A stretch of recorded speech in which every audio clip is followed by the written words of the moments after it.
দর্শক, বৃষ্টি থামলেও চট্টগ্রামের মোহরা এলাকা এখনো তলিয়ে আছে। সেখান থেকে আমাদের সাথে সরাসরি যুক্ত হচ্ছেন সহকর্মী ইবেন মীর। ইবেন, আপনি যেখানে আছেন মোহরা এলাকা, সেটি তো এখনো তলিয়ে আছে, সেখানকার পরিস্থিতি জানাবেন আমাদের। সোহেলি, আছি বাহির সিগন্যাল এলাকা, যেখানে চৌধুরীপাড়া, শমশেরপাড়া, ব্যাপারীপাড়া, আরও যে অর্থাৎ অরণ্য আবাসিকের পেছন থেকে শুরু করে পুরো একটা বিশাল এলাকার মানুষ, অর্থাৎ লাখের উপরে মানুষ কিন্তু এখনো গেল এক সপ্তাহ যাবৎ তারা আসলে পানিবন্দী। পানির পরিমাণ এখনো দেখছেন, বৃষ্টি নেই, তার মধ্যেও আসলে হাঁটু থেকে কোমর পরিমাণ পানি। ভেতরের দিকে আসলে গাড়ি নিয়ে প্রবেশ করা যাচ্ছে না, এই পরিমাণ পানি। আসলে এখানে লাখের উপর মানুষ পানিবন্দী হয়ে আছে। ভেতরে অনেক বাসাবাড়ি রয়েছে, এছাড়া এখানে বেশ কিছু যে শিল্প কারখানা সেগুলো রয়েছে। আমরা এখানকার যে মানুষজনের কষ্ট সেটি আসলে একটু তাদের কাছ থেকে জানতে চাইবো। একটু আসলে বলবেন কেমন আসলে দুর্ভোগে আছেন আপনারা? আসলে আমরা বিগত এক সপ্তাহ ধরে চরম দুর্ভোগে আছি।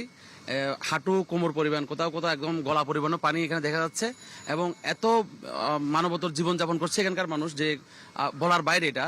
আর আপনি একটু যদি ভিতরের দিকে গেলে দেখবেন এখানে যাওয়া যাচ্ছে না। মানে মানুষজন, আমরা যারা বিভিন্ন জায়গাতে মানুষজনকে আশ্রয় দিয়ে মানে একটা আপনার শরণার্থী ক্যাম্পের মতো করে মানুষজনকে রাখছে এবং মানুষজন খাবার দাবার দিচ্ছে। কোনো একটা মানুষ, কোনো একটা এই যে চট্টগ্রাম শহরের আপনার নগরপিতা বলেন, এই যে স্থানীয় যারা এই নেতাকর্মীরা আছে বা বলেন, কেউ কোনো খবরই নিয়ে নেয়, এই খবর নিচ্ছে না এখানকার। বিশেষ করে প্রশাসনিকভাবে কোনো সহযোগিতা করতো, কারণ বিশেষ করে গার্মেন্টস এরিয়ায় সমস্ত নিম্ন শ্রেণীর লোক অনেক কষ্টের মধ্যে, যেমন কলোনিগুলো সম্পূর্ণ ডুবে গেছে।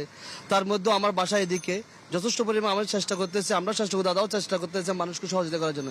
আমরা এই সহযোগিতা চাচ্ছি একটু বাড়তি, যেরকম আমরা মেহের মহোদয়ের কাছ থেকে আশা করতেছি কোনো একটা লোক পাঠাক, দেখুক, কোনো একটু সাহায্য সহযোগিতা করুক মানুষ। ধন্যবাদ। আসলে শুনছিলেন তারা আসলে গেল এক সপ্তাহ যাবৎ যেভাবে আসলে পানিবন্দী হয়ে আছেন, অনেকে নিচতলা থেকে সরে গিয়েছেন, তারা অন্যদের বাসায় আশ্রয় নিয়েছেন, এই দুর্ভোগে রয়েছেন তারা এখানে শহরের মধ্যেই, তাই তারা সহায়তার আশা করছেন। সোহেলি, এ ছিল চট্টগ্রাম থেকে জলাবদ্ধতার খবর। ইবেন, ধন্যবাদ আপনাকে। দর্শক, চট্টগ্রাম থেকে জলাবদ্ধতার খবর জানাচ্ছিলেন সহকর্মী ইবেন মীর।